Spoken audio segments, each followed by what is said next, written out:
A crucial hearing is now expected seeking a complete ban on the use of pellet guns for crowd control during civilian protests. The plea that has been filed by a former Intelligence Bureau officer, Yashvardhan Azad, and along with two injured protesters, Prashant Kumar and Sheikh Irshad. Now, this petition that urges the court to direct the commissioning or banning of metallic petals, the firing weapons used by the law enforcement agencies for crowd dispersal.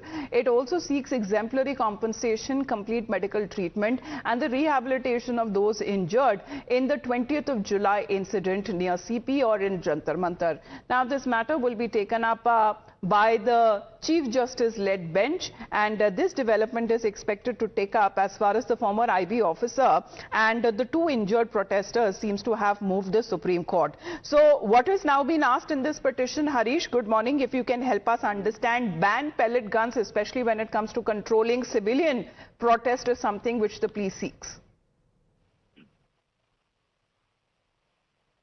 Yes, that's right, Amita. Good morning. Supreme Court Chief Justice bench will today hear the petition filed by the former IB official Yashvardhan Azad and two protesters who suffered pellet injuries during the recent Sansad Chalo march of the Cockroach Janata Party. They have sought a complete ban on the use of pellet guns in civilian protests. They have cited the legal position in India and also international rules, saying that it permits the use of pellet guns for crowd control only under exceptional circumstances as a measure of last resort, and said the deployment is strictly governed by standard procedure of minimum necessary and proportionate force. They significantly also draw the attention of the court to the earlier order of Supreme Court, saying that Supreme Court had repeatedly emphasized that pellet guns must not be used indiscriminately against civilian crowds, and they should only be used in extreme situations where a violent mob poses an immediate threat to life and public order, and also after all other non-lethal means, these means have failed. So the prayer reads, issue a direction banning the use of wholly or partly metallic kinetic projectiles / pellets fired from pump action rifles.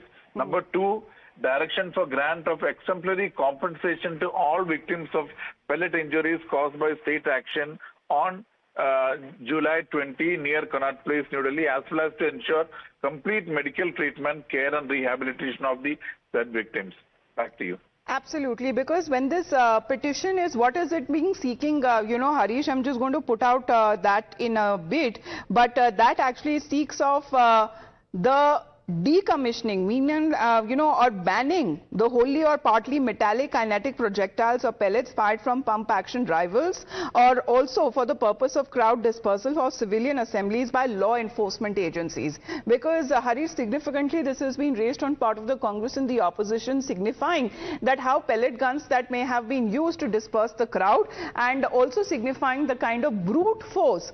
These seems to be the allegations that has now been leveled on part of the opposition in particular. So this petition that we have accessed, we're just going to put out what exactly are the prayers and what they are now seeking in this petition there, especially now, this is something that they go on to write. I'm just going to put out exactly what has now been said. This is a writ petition in public interest under Article 32 of the Constitution of India, and now seeking when it comes to the petition there, what has now been filed as order or direction of decommissioning or banning the use of wholly or partly metallic kinetic projectiles, pellets fired from pump action rifles or projectile action guns for the purpose of crowd dispersal of civilian assemblies by law enforcement agencies and other connected reliefs, is something which the prayer is now seeking to come from the Supreme Court of India. So that is what they are now asking the court to take cognizance of. So, Harish, this is important to note exactly when it comes to rehabilitation, relief and also medical treatment of the victims is something which is also being made part of this petition.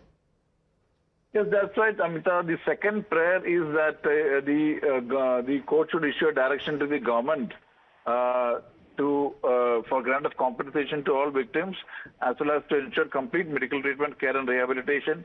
And why this timing of the hearing is important, Amita, is because remember a diary entry accessed by Times Now had directly contradicted initial denial of Delhi police that pellet guns were not fired. Police had initially said it was fake news, but a diary entry surfaced where RAF claimed that the DCP had given orders for firing 2 rounds with pellet guns along with dozens of tear gas shells. So the timing of the hearing before the Chief Justice bench is also very, very important. Amita, we'll have to wait and watch what kind of orders the Supreme Court will pass, or the Supreme Court will merely tag this petition along with the other petition pending on Monday, when the Supreme Court is expected to announce the constitution of a high-power committee for a fair, transparent and a thorough probe. Absolutely, because Times Now has been at the forefront as far as this development is concerned, breaking the news as far as this news came in of either, when it comes to the Delhi police authorized pellet gun use against the protesters on the 20th of July, and that seems to be the RAF General diary entry. Thank you very much for the moment, Harish, for joining us here on the broadcast.